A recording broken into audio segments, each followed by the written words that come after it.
we were gifted these beautiful planter boxes, and I'm thinking it's a great place to grow our herbs this year. However, because it wasn't in the budget, I have to find a way to fill them for low to no money. So let's see if I can pull it off. Let's get started.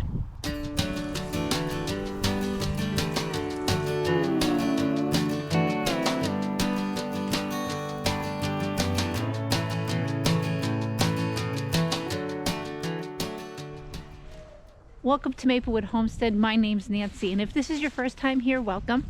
We're a family of 5 who started homesteading in Tennessee 7 years ago, and this is our journey. These planters are 2 foot wide, 4 foot long, and 11 inches deep. Since we're only going to be planting herbs in them, I have an idea. So David's actually had this pile that he's been needing to burn for a while, and I'm glad he didn't, because now I have one resource to fill the bottom of the planter boxes. So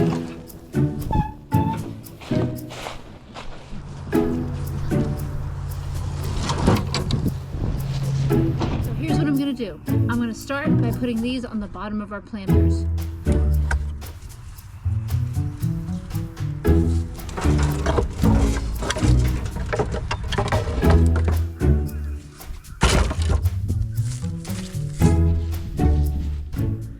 Alright, so I have the base level of our planter beds done. I'm going to go ahead and get some leaves and some other material that has all been done decaying to throw on top of this.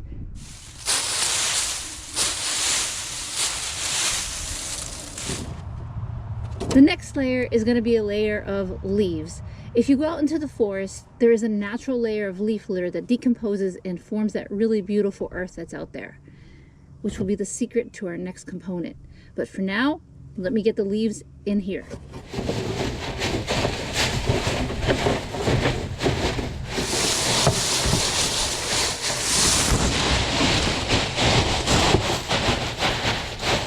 I also want to come over here and rake the leaves from our forested area. This does 2 things. One, I've got the leaves up, and I'm also uncovering the area underneath that I'm going to be digging up next to fill those boxes with. Remember, anything that's under these trees that hasn't been touched is really just leaf litter, things that have been decaying, its own natural compost. So that's what I'm doing next.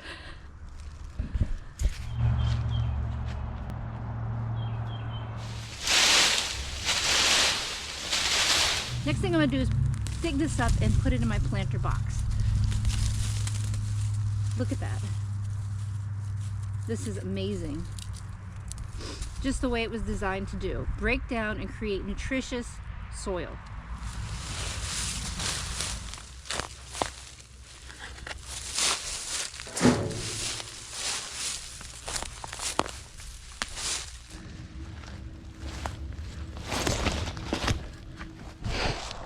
This dirt is so rich and wonderful under these trees, and it's light and fluffy compared to the stuff that's in the garden, and it's all nutrient dense. And I see if I can find that. I just threw a little worm in here, so even if I put worms in there, it's going to work really well. The other thing is, if I have little roots in here or twigs, that's fine. Those will all break down and add to the beauty of the composting. Okay, I think this is a good start. Let's see how far this gets us.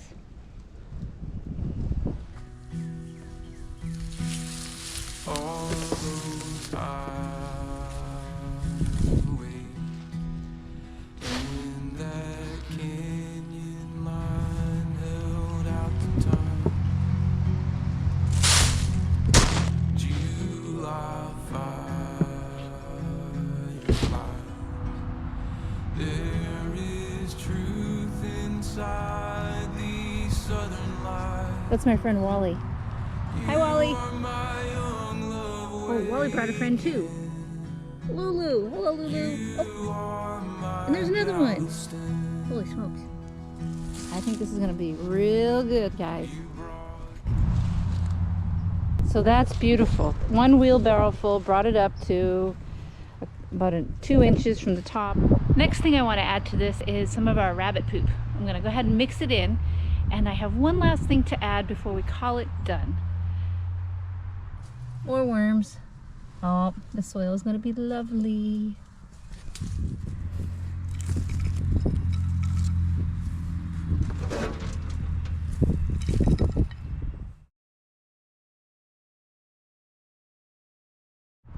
So I realized that I didn't have enough dirt really. It wasn't tall enough for me. There was only about 3 or 4 inches. So I went back and added more dirt to the top of this planter. And then the last step was to go and get some of my waste hay and put it on top. And the reason I put the waste hay on top is for 2 reasons. Number 1, when it gets really warm out here, it'll help keep the moisture in the dirt, just like the leaf litter kept the moisture on the forest floor. So this mulch will keep the moisture in my planter.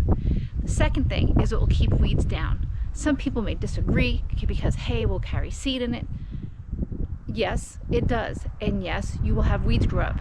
It will be nothing like if you just let it go with nothing on top. Straw may be an option, but I'm looking to do the best with what we have. And we have this laying around and I'm going to use it.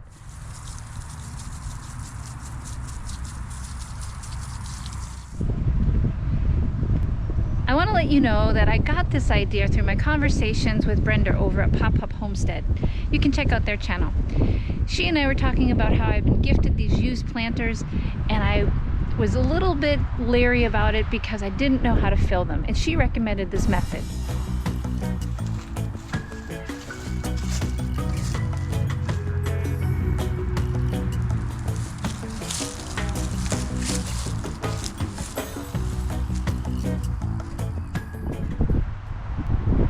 Come on back because I still have 5 more to do, and then when that's done it will be time to plant. Keep following us to see how it turns out, but right now I am super happy and excited to plant in those planter boxes. So always remember, just do the best with what you got, and that's what we did here today. We did the best with what we got. And a parting thought, when looking for a homestead property, remember to try and find some that have woods so you can do stuff like this with it. Until next time, goodbye from Maplewood Homestead. There they are.